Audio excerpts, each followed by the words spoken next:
जय माँ, माँ तेरी जय हो। बहुत सुंदर।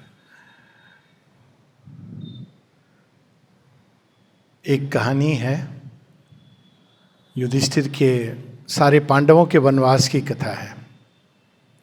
वन पर्व में आती है महाभारत के, कि उनको प्यास लगती है और एक एक करके सारे पांडव भाई जल ढूंढने के लिए जाते हैं। और एक सरोवर है जहाँ से उनको जल लाना है। और धीरे धीरे एक जाता है, वापस नहीं आता है, दूसरा जाते हैं, सहदेव जाते हैं, वापस नहीं आते हैं, फिर नकुल जाते हैं, फिर अर्जुन जाते हैं, फिर भीम जाते हैं। और बैकग्राउंड में ये हो रहा है कि वहाँ पर एक यक्ष है, कहता है कि पानी तो तुम्हें तभी पीने दूंगा जब तुम मेरे प्रश्नों का उत्तर दोगे। और ये चारों कहते हैं हम पहले जल पिएंगे, प्रश्न बाद की बात है। हम उत्तर देंगे लेकिन हमें पहले जल की आवश्यकता है। और वो जैसे ही जल लेने के लिए, भरने के लिए सरोवर में उतरते हैं, वो मूर्छित हो जाते हैं। और 1 2 3 4 अंत में स्वयं युधिष्ठिर आते हैं। और फिर से वही यक्ष उनसे कहता है कि मेरे प्रश्नों का उत्तर दोगे तभी जल मिलेगा। और यही अंतर है कि युधिष्ठिर कहते हैं ठीक है, तुम प्रश्न कर सकते हो। और 125 प्रश्न हैं, तो उनमें मैं नहीं जा रहा हूँ। लेकिन उसमें 2 बड़े अद्भुत प्रश्न हैं, एक जो अंत में पूछा जाता है और एक लगभग शुरू में। तो एक प्रश्न ये है कि वो कहता है कि अगर मैं कहूँ तुमसे कि इन 4 भाइयों में से तुमको किसी एक को जिला सकते हो, जिंदा कर सकते हो, तो किसको तुम कहोगे कि ठीक है इसको जीवित कर दीजिए। तो युधिष्ठिर कहते हैं नकुल। तो कहता है क्यों? उत्तर सही है, मानता है। वो कहते क्यों? कहते हैं क्योंकि माता कुंती के हम 3 पुत्र हैं, हम में से एक मैं बचा हुआ हूँ। माता माद्री के 2 पुत्र हैं, उनमें से भी एक बचना चाहिए। इट इज़ वेरी, बहुत ही सुंदर अद्भुत युधिष्ठिर की न्यायप्रियता, धर्म संगत का परिणाम, उदाहरण है।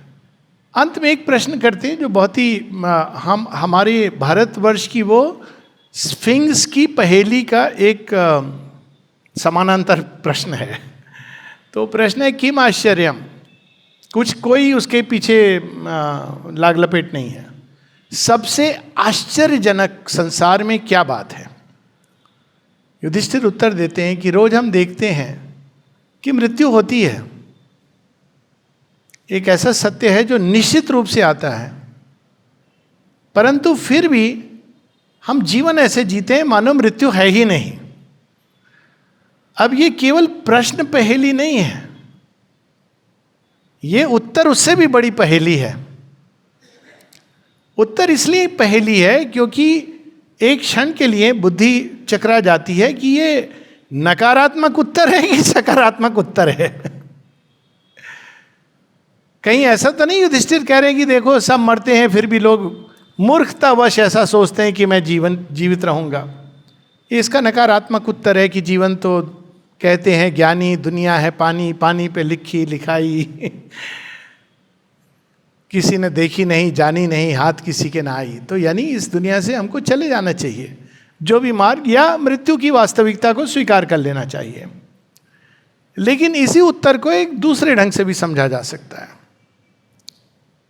इस उत्तर में एक संकेत है जीवन की विजय का, जो आंखों से दिख रहा है और 1 2 व्यक्ति में नहीं, सारे संसार में।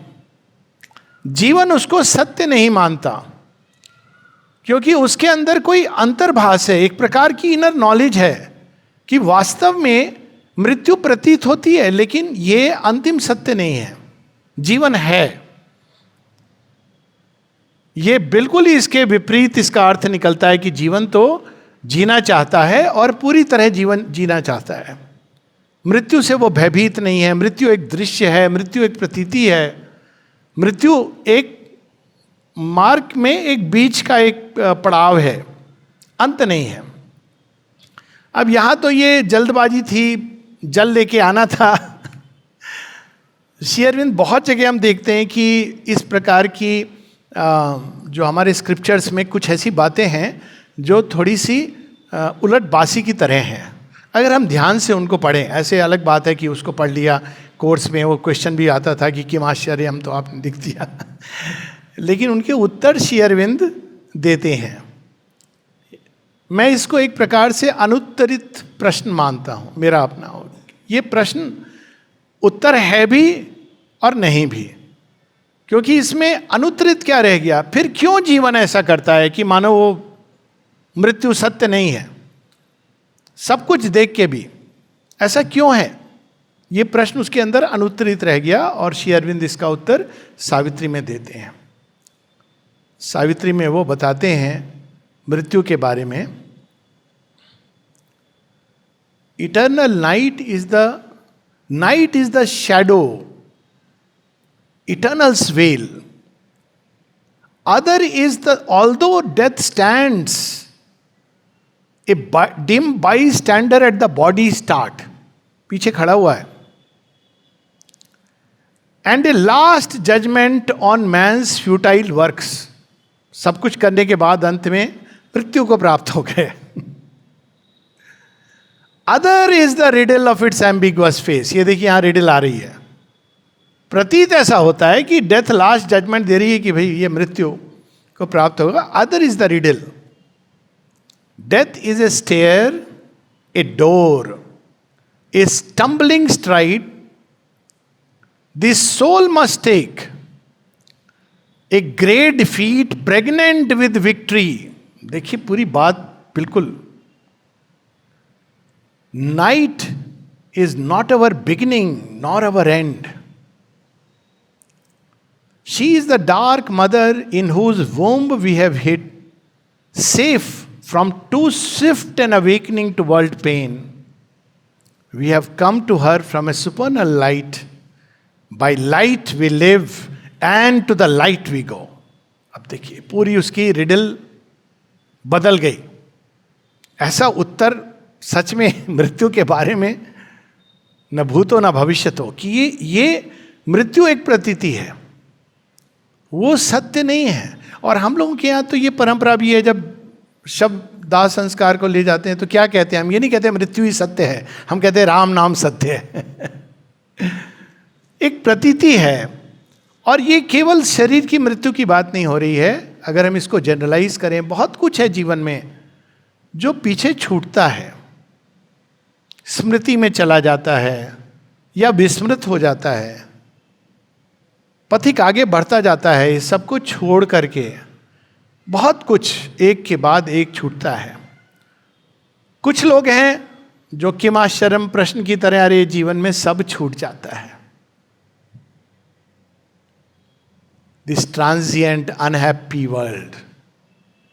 लेकिन कुछ हैं जो कहते हैं ये सब जो छूट रहा है,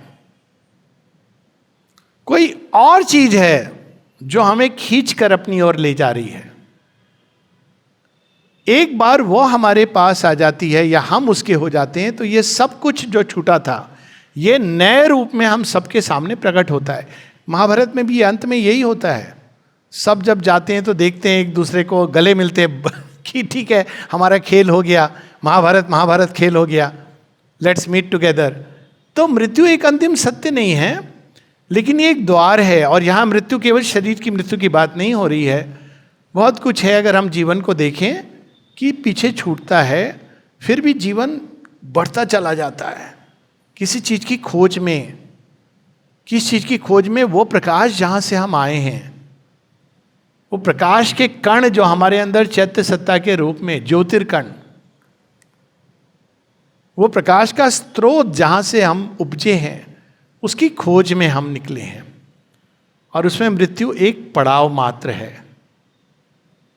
तो अब हमारे पास एक विकल्प है कि हम ये जान लें। एक तो विकल्प था जो अब मनुष्य उसको पीछे छोड़ देगा कि ये संसार तो बस मृत्यु के अधीन है, इससे बाहर निकल जाओ कैसे भी।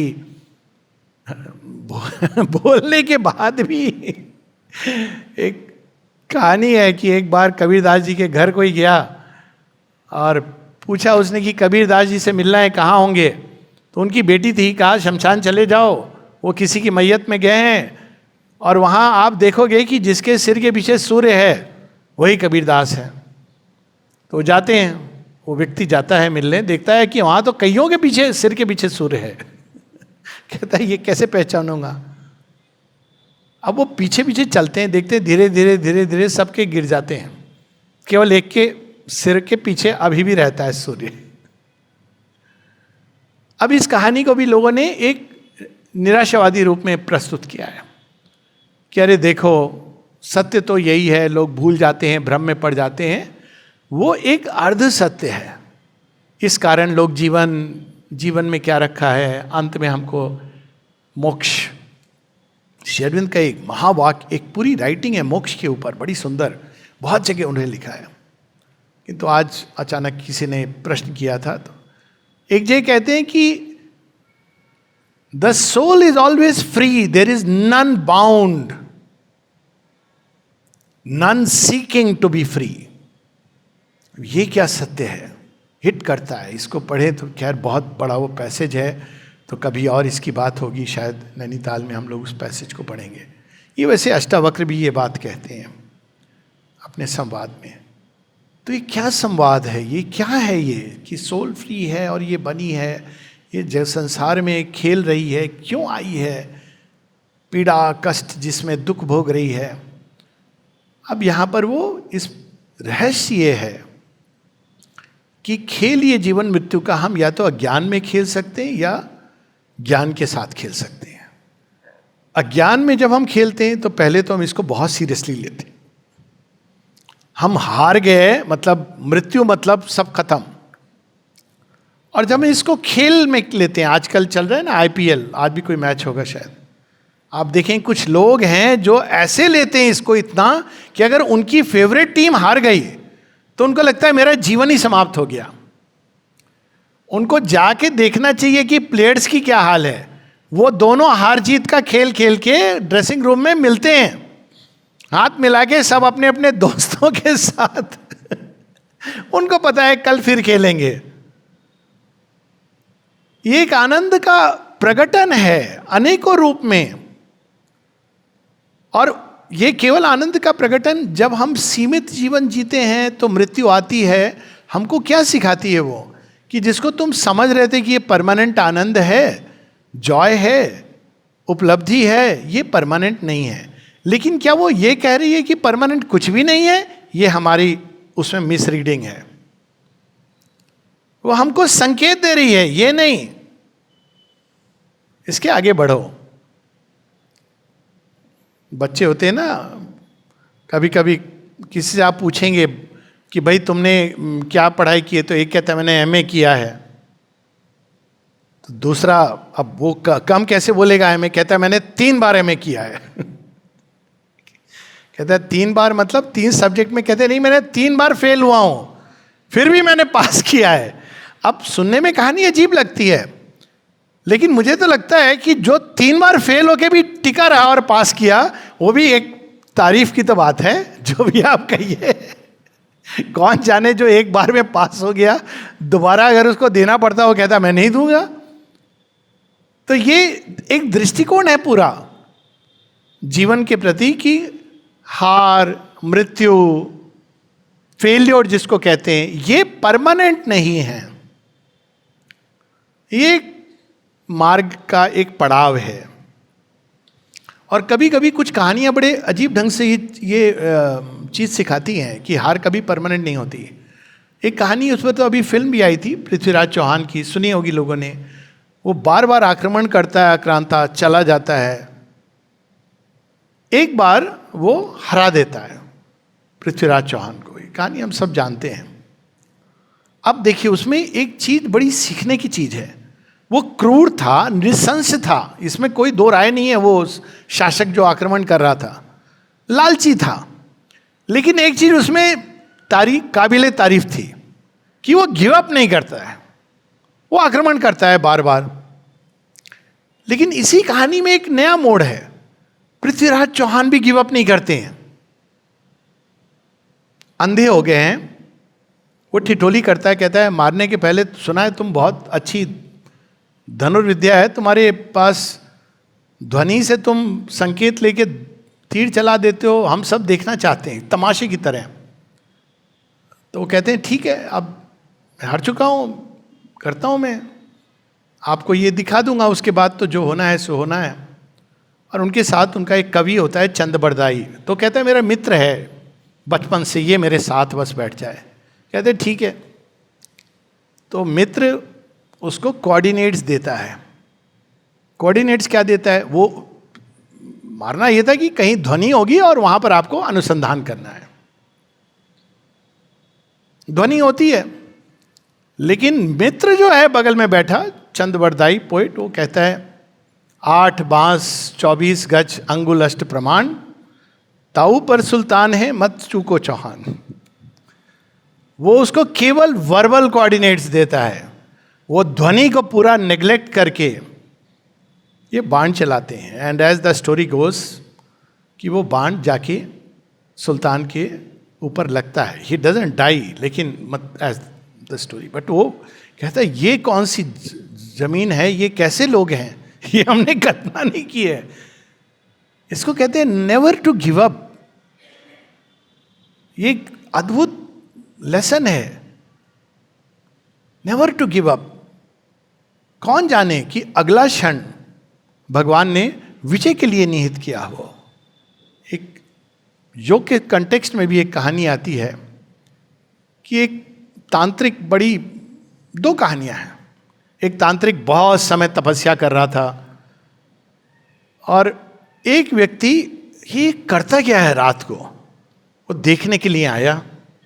अचानक देखा कि वो बैठा हुआ है, आज उसका अंतिम दिन है तपस्या का, तो वो देखने की ये क्या होने वाला अंतिम दिन।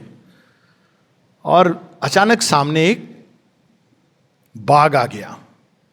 बाघ आ गया तो वो जो तांत्रिक की तपस्या भंग हुई, बाघ को सामने देखा, भूल गया काली मंत्र और भागा, और बाघ उसके पीछे, और सारा उसका काम तमाम हो गया। पूरे इतने समय की तपस्या चली गई। यहां ये जो देख रहा था ये कहता है ये क्या हुआ। वो जाता है उस आसन पे बैठ के कि मैं कम से कम ये फील ले लूं कि क्या जगह, इस पर बैठ के इसने इससे साधना की है। और जैसे ही बैठता है मां काली प्रकट हो जाती है। अब वो और भी आश्चर्य में, ये क्या हुआ। और मां काली कहती है कि तू भी इसी तरह से भागा था, वो तेरा इतना ही सा शेष था, केवल आसन ग्रहण करने की देर थी। सर्कमस्टेंसेस ऐसे बन गए कि तू भाग करके यहां पर आया। तू सोच रहा है कि तेरे मन में जिज्ञासा उठी, मैं खींच के लाई हूं, और आज तेरा दिन है तेरी साधना पूर्ण होने की। कितनी सुंदर बात है। मीराबाई जगह कहती हैं, आधी रात प्रभु दर्शन देंगे प्रेम नदी के तीरा। पता नहीं कब आ जाएंगे। हम लोग की एक विचारधारा की जब हम बड़े ध्यान में बैठे हैं तो भगवान प्रकट होंगे। भगवान सब देखते हैं कि ये ध्यान में क्या कर रहा है इसके ध्यान किसका लग रहा है। एक बार श्री अरविंद से किसी ने कहा, सर वो जो व्यक्ति है, अद्भुत बात है, बहुत गहरे ध्यान करता है वो, न जाने कितने 1 घंटे 2 घंटे। तो श्री अरविंद अपने अंदाज में कहते हैं, yes but on his wife. ये केवल श्री अरविंद देख रहे थे। एक साधक के बारे में, वो ऊपर रहते थे और ये लोग वो नीचे ध्यान करते थे। ऊपर में बच्चे लोग डांस प्रैक्टिस के लिए जाना चाहते थे। कहा लेकिन वो तो बड़ा सीरियस साधक है। तो श्री अरविंद कहते हैं, yes he is too serious to be danced over. कुछ दिनों बाद कहते हैं, don't worry he is no more serious so you can practise the dance there. तो हम आमतौर पर ये सोचते हैं कि ये एक तरीके से कोई चीज करेंगे, भगवान अचानक हमारी तपस्या से प्रसन्न होकर आ जाएंगे। लेकिन भगवान तो खेल खेलते हैं, वो बहुत मजा आता है। श्री अरविंद की कहानी है स्वप्न। उसमें हरि मोहन एक साधारण व्यक्ति है, रोज पूजा करता है, गरीब का गरीब है। सामने 3 गोड़ी सील, बड़े अमीर, रईस ज्यादा, जमींदार। एक दिन ये कहता है कृष्ण से, ये क्या है खेल तुमने कराया, मैं रोज पूजा करता हूं, देखो मेरी हालत, उसको देखो। 2 नंबर का व्यक्ति है, उसको देखो क्या हालत में है। तो अचानक कृष्ण जी एक छोटे बालक के रूप में प्रकट हो जाते हैं। वो साथ में ये भी कहता है, मिल गए ना, हाथ पकड़ के मैं तुमको पीटूंगा। तो कृष्ण जी आ जाते, कहते आज तूने ऐसे ट्रीट किया कि मैं रियल हूं, ले मेरे हाथ बांध, रस्सी भी लाया हूं, छड़ी भी लाया हूं। कहते नहीं नहीं नहीं सर, सॉरी, आप तो भगवान हैं, हम आपको ये सब कैसे कर। नहीं नहीं नहीं, मुझे मजा आया, मुझे पहली बार लगा कि कोई व्यक्ति सच में बड़ी सच्चाई से मेरे साथ डील कर रहा है। इसका अर्थ ये नहीं है कि हमको ये करना चाहिए, यहाँ उसकी व्यथा है, उसकी जो उसने भगवान को रियल समझा, ये बात है। तो उन्होंने बताया कि ये सर वो देखिए ना सामने क्या हालत है। कहते देखना है, चल मेरे साथ चल। कहते हैं कि आप कहाँ ले जा रहे हो हमको? वहाँ उसके दरबान वगैरह।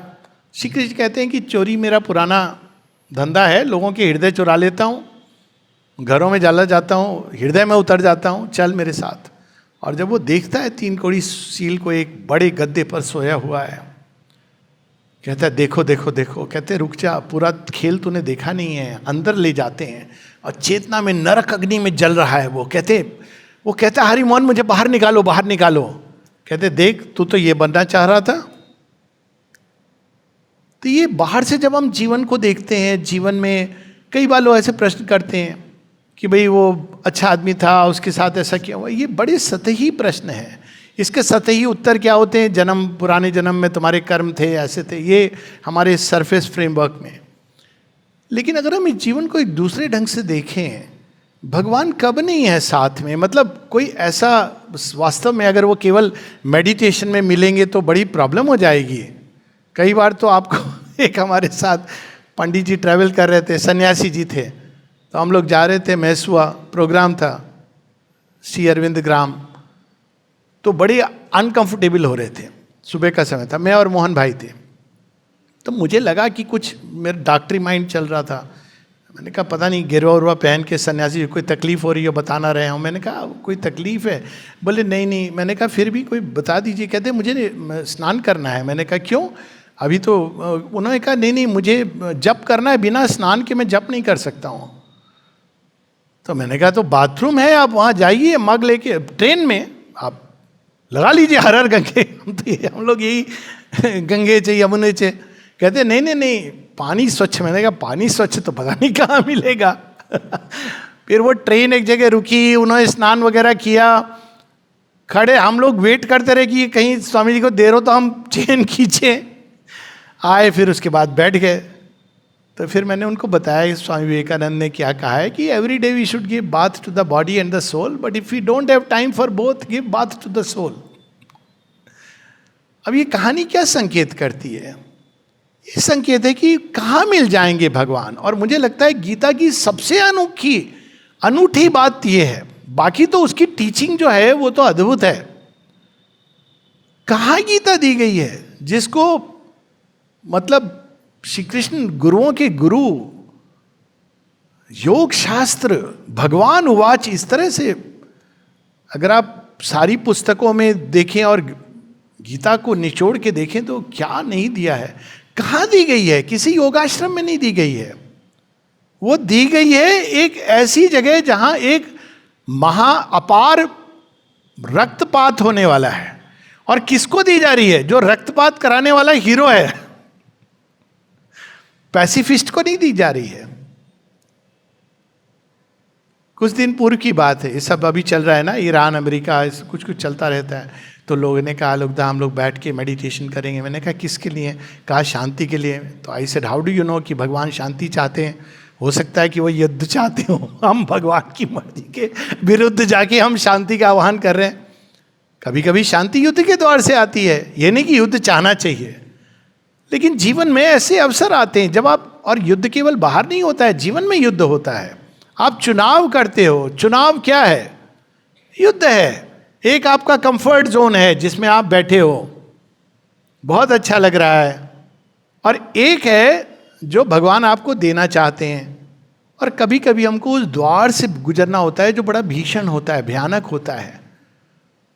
और उस समय यदि हम ये स्मरण रखें कि हमारे साथ भगवान हैं, तो सारा जीवन एक योग यात्रा के रूप में अपने आप को डिस्क्लोज करने लगेगा। अभी हम लोग जीवन को भोग के लिए इस्तेमाल करते हैं, भगवान हमको योग की ओर ले जाना चाहते हैं, तो क्या करते हैं, बीच में एक रोग आ जाता है. रोगा इंटरवीन्स बिटवीन भोगा एंड योगा. अब यही हो रहा है ना, लोग रोग के उपचार के लिए योग करेंगे.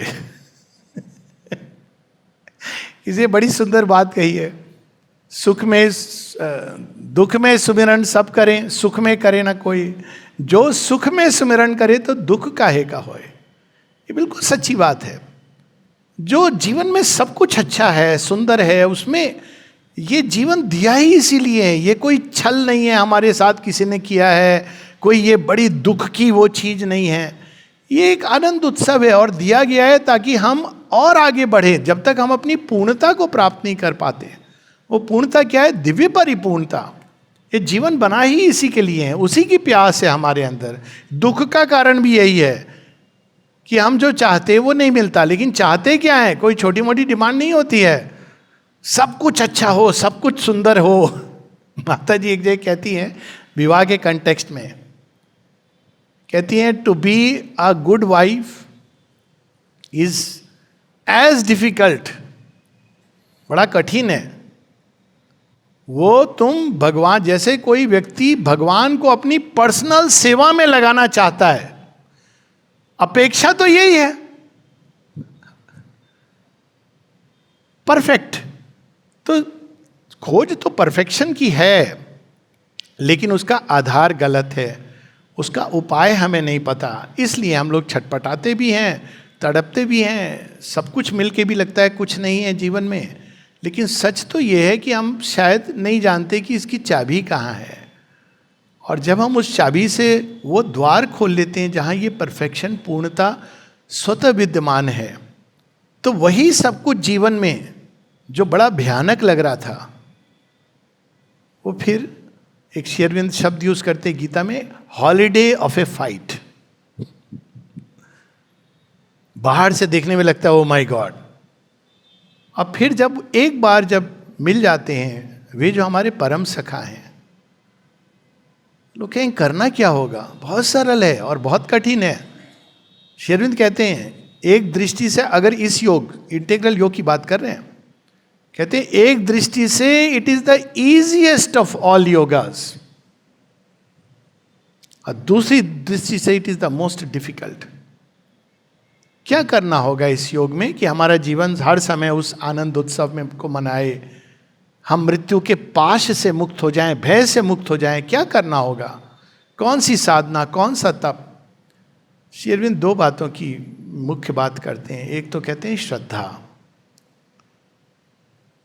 श्रद्धा कैसी, सब कुछ जीवन से अगर छिन भी रहा है तो कोई बात नहीं है, भगवान जानते हैं वो कुछ और जो कहा ना वो देने की तैयारी कर रहे हैं, और ना भी दें, शायद ये जाना ही अच्छा था. अभी ये मेरे जीवन से चीज, ये शायद कांटा था जो मुझे कभी चुभता था, कभी मैं इसको सहेजता था, वो चला गया. तो एक होता है ये दृष्टिकोण, और इसलिए श्रद्धा बड़ी कठिन होती है. श्रद्धा वो नहीं कि जब मेरी डिमांड पूरी होगी. श्री अरविंद बताते हैं 4 प्रकार की श्रद्धा. एक जो फिजिकल माइंड की श्रद्धा है, भौतिक जगत की, वो श्रद्धा नहीं होती है रोज जाके हम लोग पूजा पाठ कर लिया, साथ में ये भी चल रहा है कि दूध वाले का हिसाब भी कर देना और बाई को भी देख लेना. दूसरी होती है प्राण की श्रद्धा, मुझे ये चाहिए, ट्रांजैक्शनल रिलेशनशिप. तीसरी होती है मन की श्रद्धा, जो प्रूफ चाहती है. लेकिन सच्ची श्रद्धा जिसकी बात श्री कृष्ण करते हैं, यहाँ तक कि जो श्रद्धावान है उन्हीं को मिलता है. श्रद्धावान लभते ज्ञानम. यहाँ तक कहते हैं मनुष्य क्या है, श्रद्धामयोयम. मनुष्य से बाहर की कोई आइडेंटिटी कार्ड नहीं. लोग अक्सर कहते हैं अरे इस व्यक्ति के साथ ऐसे क्यों हुआ, उसके साथ, उसके अंदर में एक श्रद्धा व्याप्त है, उसको हम नहीं देख पा रहे हैं. अर्जुन को क्यों दिया गया, एक श्रद्धा है उसकी, अटूट अंधश्रद्धा है. क्या कहता है, मुझे ठीक है फिलॉसफी मुझे मत बताइए, बोलिए करना क्या है. मेरा मन नहीं करने का कर रहा है. कृष्ण कहते हैं मूर्ख जैसी बातें मत कर. वो ये नहीं कहते आप मुझे मूर्ख कह रहे हैं, इतना बड़ा मैं धनुर्धर हूं. वो कहते ओके कान्हा बोलो करना क्या है। अब वो पूरी गीता का विस्तार बार बार कहते करना क्या है। अंत में ये नहीं कहते करना क्या है, कहते मुझे जो समझाना था कह दिया मैंने, अब तू निर्णय कर कि तुझे करना क्या है। अद्भुत है वो पूरा गीता का। जस्ट एक अगर हम बाहरी कंटेक्स्ट देखें तो श्रद्धा वो जो जिस प्रकार से भगवान चलाना चाहें जो भी जीवन में हो, हम उसको नहीं समझ सकते अपनी सीमित दृष्टि से, लेकिन वो हमको ले जा रहा है उनके पास। इसको कहते हैं कल्याण श्रद्धा। श्री अरविंद इस पर बहुत जोर डालते हैं। कल्याण श्रद्धा हर चीज के द्वार से हमको भगवान अपनी ओर ले जा रहे हैं। दूसरी चीज समर्पण। एक बार माता जी क्लास में समर्पण के बारे में कुछ कहना चाह रही हैं, तो एक बच्चा कहता है माँ वो तो पिछले वीक हो गया था। हो गया है। माँ कहती हो गया है। समर्पण एक शब्द नहीं है। समर्पण के बाद हमारी व्यक्तिगत जो विल है वो भगवान के हवाले हो गई। समर्पण करने का अर्थ ही यही है कि भाई अब तेरा बंदर है, जैसे नचाओ। उसके बाद हम ये नहीं कह सकते कि भाई मैंने तो समर्पण किया था, मेरे जीवन में ये क्यों हुआ। फिर समर्पण काहे का। समर्पण तो ये है कि हमने दे दिया अपने आप को, आपको जो करना है हमारे साथ जैसे करना है, भली बुरी हो जैसी प्रभु जी राखो अपने संग। ये होती समर्पण। ये रंग लाता है कि आज के बाद तेरा संकल्प सिद्ध हो। हम तो मूर्खता है, अज्ञान में कुछ भी मांगते रहते हैं, लेकिन आप जानते हो कि क्या मेरे लिए अच्छा है, क्या उचित है। ये भगवान हमें वो दो जो आप समझते हैं कि मेरे लिए उत्तम है। और यदि आप ये समझते हैं कि ये सब चला जाए तो मेरे लिए उत्तम होगा, तो वह कर दो। This is surrender. ये कठिन होता है, दोनों जुड़े हैं। अटूट श्रद्धा होगी तो समर्पण होगा। फिर आप ध्यान कर रहे हैं या जीवन में कुछ भी कर रहे हैं, हर अवस्था में, क्योंकि सरेंडर एक ऑनगोइंग प्रोसेस है, एक डिटेल्ड प्रोसेस है। जीवन में बहुत कुछ है जो हमारे मन मर्जी का नहीं होता है। तो अब या तो हम दुखी हो सकते हैं या कह सकते हैं थैंक यू, ग्रैटिट्यूड, हर समय ग्रैटिट्यूड। और वो कृतज्ञता का भाव अगर हमारे कृतज्ञता समर्पण से ही आती है कि जो भगवान ने जो भी हुआ हमारे जीवन में, वास्तव में वे जानते हैं कि उत्तम क्या है, उचित क्या है। हम अभी नहीं जान सकते हैं। जैसे एक बच्चा है, वो नहीं जानता है कि उसके लिए उचित क्या है। माता पिता वो सब करते हैं। कई बार वो नहीं समझा सकते हैं बच्चे को कि हम तुझे इस स्कूल में पढ़ने के लिए हमने क्या सोचा है अपनी उसमें तुम्हें यहाँ डालने के लिए। हो सकता है बच्चा रोए, बच्चे को अच्छा नहीं लगे, लेकिन वो भाव बच्चे के अंदर अगर आ जाए कि ये जो हमारे, अब यहाँ पर ये नहीं कि बच्चे को ये एनालॉजी की लिमिट है कि जो माता पिता कर रहे हैं अच्छा कर रहे हैं, माता पिता भी अज्ञान में है। लेकिन कहने का ये कि जब हमारी अज्ञान की अवस्था है तो हमको भगवान में पूरी श्रद्धा होनी चाहिए कि जो भी वो कर रही है माँ, वो माँ है। मानवीय माँ से कहीं अधिक जानती हैं हमें, कहीं अधिक विचार करती हैं हमारे बारे में। और यदि कुछ भी हो रहा है तो वो जानती हैं, बस उनको बताते जाना है कि माँ ये घटित हुआ, वैसे तो आपको मालूम है मेरे मन में ये प्रतिक्रियाएं उठी, अब लेकिन मेरे मन को केवल अपने ज्ञान से, अपने प्रेम से, अपनी करुणा से, अपनी शांति से, अपने आनंद से भर दो। इतना सरल है ये योग। इसमें कोई कोर्स नहीं होता कि आप बैठ के 20 दिन का, एक अमेरिका में होता है 7 day course in nirvana, 14 day course भी होता है, एडवांस्ड कोर्स। ये मेरे को आज तक समझ नहीं आया। मतलब आप 7 दिन में पैसों के हिसाब से कुछ नहीं दे रहे थे, क्योंकि आपको 14 दिन वाले कोर्स में ज़्यादा मिलेगा, तो फर्स्ट लेयर कोर्स का, फिर आप ज़्यादा पैसे दोगे तो 14 डे, फिर 21 डे। भगवान तो ये सब नहीं करते हैं, उनको एक ही चीज़ आती है, देना। हमें क्या नहीं आता है, जो भगवान दे रहे हैं उसको लेना। क्यों? क्योंकि हमको तो कुछ और चाहिए। हम कहते वो नहीं चाहिए, शांति ये सब बहुत बड़ी बड़ी बातें हैं, ज्ञान नहीं नहीं नहीं नहीं, हमको तो कुछ और चाहिए, पर्स। हमारी समस्या ये है, जिस दिन अटूट श्रद्धा और अटूट समर्पण हो जाएगा, वो उसके बाद सब कुछ अपने आप ऐसे अनफोल्ड करता है। माँ एक जगह सावित्री में लिखती हैं कि सबसे सुंदर पूरा वर्णन है उसमें कि किस किस तरह के लोग उनकी ओर मुड़े, पर एक है कि some answer to her like flower to the sun, they gave themselves to her and asked no more. जैसे पुष्प है अपने आप को सूर्य को सौंप देता है, माँ कहती है ये जो बिरले होते हैं वो खुद को सौंप देते हैं और कुछ नहीं और मांगते सिवाय इसके कि माँ हम तेरे हो जाएं। जय माँ, जय जय माँ।